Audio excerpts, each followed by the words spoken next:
Hello, everyone. My name is Ernest Covington III, and I'm the Executive Director of the Rhode Island Commission on the Deaf and Hard of Hearing. Beth, would you mind introducing yourself and telling us which years you served on the Board of Commissioners? Hi, it's good to be here. My name is Beth Wilson, and I actually was chairperson twice. I was a chair for the original Commission on the Deaf and Hearing Impaired, and then I joined the new Commission on the Deaf and Hard of Hearing and became its chair in 2000 until 2001 when I left Rhode Island.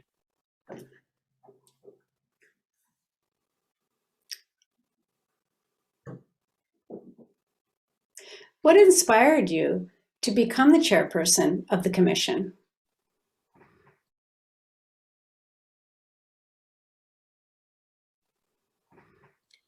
Well, it was different in both cases. I should tell you, I grew up in Rochester, New York, and I saw what hearing access could be. I mean, even in the 80s, we had loops at theaters, we had captioning on the television, we had an interpreter training program, and then I moved to Rhode Island in 1983, and I saw it wasn't the same here. And I knew what it could be, and I knew that it wasn't there. I joined the commission at that time because I thought that was the best way to bring about the change that I could see needed to happen. That what maybe become the chairperson was I was frustrated with what the discussion was. You need to know that the original commission was 21 members. There was one deaf, there was one hard of hearing, that was me when I filled the vacancy, and there were 19 state agencies. And most of the time, all they talked about was how they didn't have enough budget to think about the deaf and the hard of hearing. And they just argued about who was going to pay for the interpreter at the next meeting. So I became the chair so that I could get the conversation to be about the needs of the deaf and the hard of hearing, instead of the needs of the state agencies that were ignoring the needs of the deaf and the hard of hearing. And so we were successful in finally getting budget, finally getting an interpreter referral program, and finally getting some bills passed. But it just wasn't effective. So we asked for the commission to be disbanded and restructured. And I was part of the task force for that restructuring. So the task force created this philosophy we called Tri-Vision. And the idea was that we needed the deaf and the hard of hearing and the hearing working together to solve problems. And the best way to discuss the problems was to have equal representation so that there was fair communication. And so that Tri-Vision was exciting. So let me give you an example. We had a bill in the State House to save the School for the Deaf. They were cutting the budget, and we wanted to make sure we kept the School for the Deaf. And so the deaf people were there for the bill. The hard of hearing people were there too. And some of those hard of hearing people didn't even know where the School for the Deaf was, but they went because it was important. It was important to the deaf, so it was important to the hard of hearing. And then later, when we had a hearing aid insurance bill, deaf people who didn't wear hearing aids showed up to show support because it was important for the hard of hearing, then it was important for the deaf. And that Tri-Vision is what inspired me to become a chairperson the second time.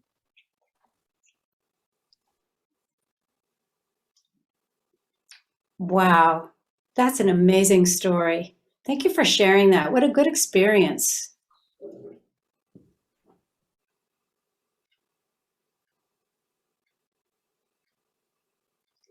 What would you say, looking back over RICDHH, was one of your better experiences, or what are some of your best memories as the RICDHH chairperson?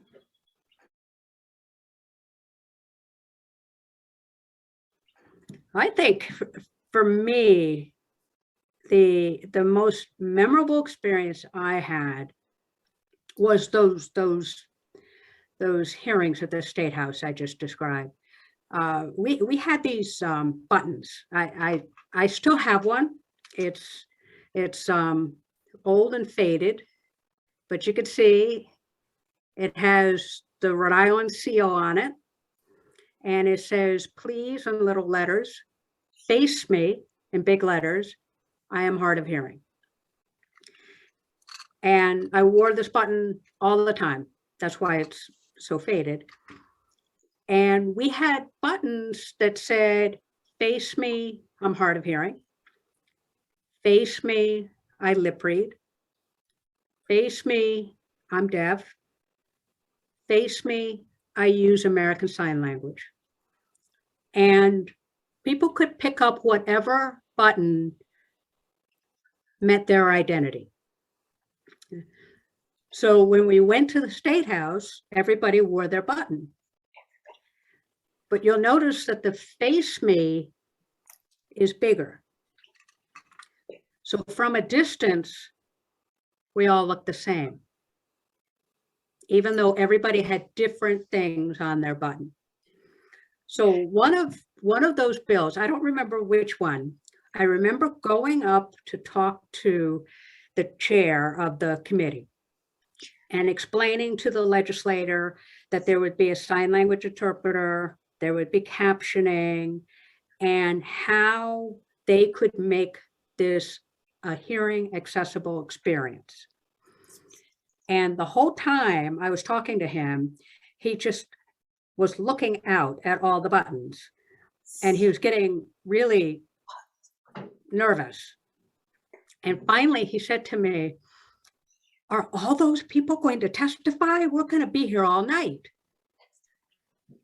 I assured him that we had selected representatives to speak, but all these people were here in support of that bill.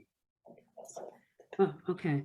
And as I went to sit down, I saw him nudging the guy next to him. "Look at all those buttons." That all they saw were all those buttons.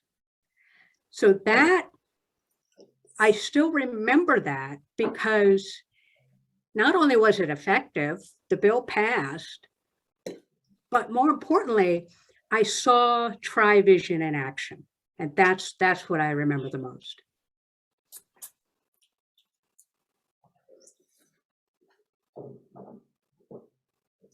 That's amazing. What a wonderful memory you had to have that collaboration among deaf and hard of hearing people and making that impression such that the bill passed. That's fantastic.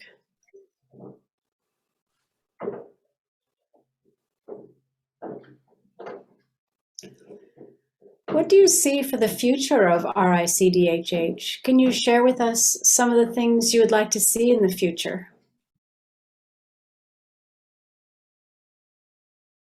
I think the CDHH has a bright future because of the foundation of TriVision. I have to admit, though, I really would like to see the commission focus more on the needs of the hard of hearing, because I think we're an invisible community, and I think we can be isolating to ourselves, and so we're not as visible. I have to say, I was really excited. In 2004, we got a position approved for a hard of hearing specialist. And we thought, okay, we got it. And then the position disappeared when we restructured the budget. It was at the time when we were bringing the interpreter referral program in-house and changing some of the existing positions. So that position got lost. We had hoped to bring it in again, and it just hasn't happened. I think that would be a helpful way to address the needs of the hard of hearing if we can make that a priority again. Yes. What a good suggestion. I appreciate you sharing your feedback. I agree. We're always thinking about creating that position and trying to come up with ways to do that. So I appreciate you sharing that vision for our commission.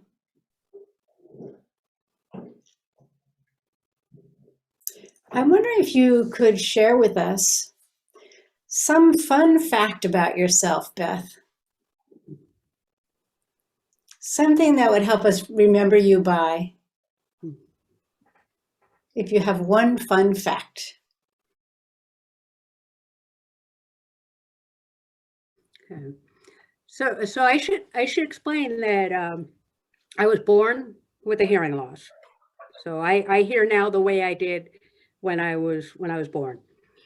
But I wasn't able to wear a hearing aid until I was a teenager because the technology was so poor back in the 60s.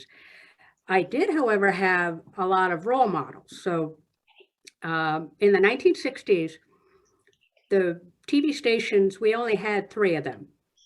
And all of them went off the air and focused on NASA when there was a rocket launch. And so I was a little kid watching these, and all of the people on TV had little earbuds with cords coming down. I thought they were all hard of hearing. I thought I had a bright future in broadcast journalism because obviously that's where all the hard of hearing people went to work because they all had hearing aids. And I was disappointed to learn that they did not wear hearing aids, but I still focused on everything happening with NASA. In fact, when Neil Armstrong walked on the moon, I was 8 years old. I did not have a hearing aid.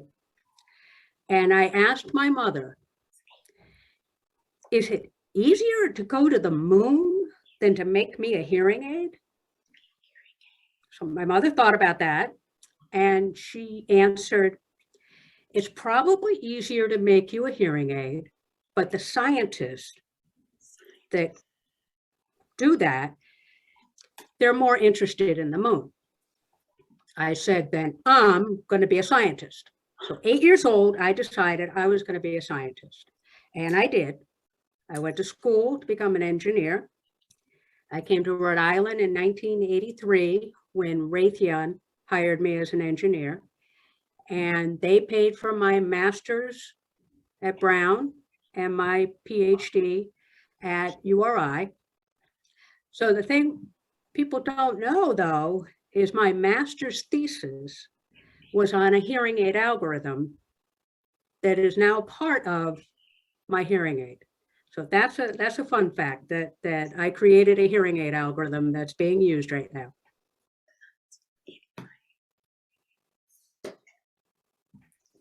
Wow, that is incredible.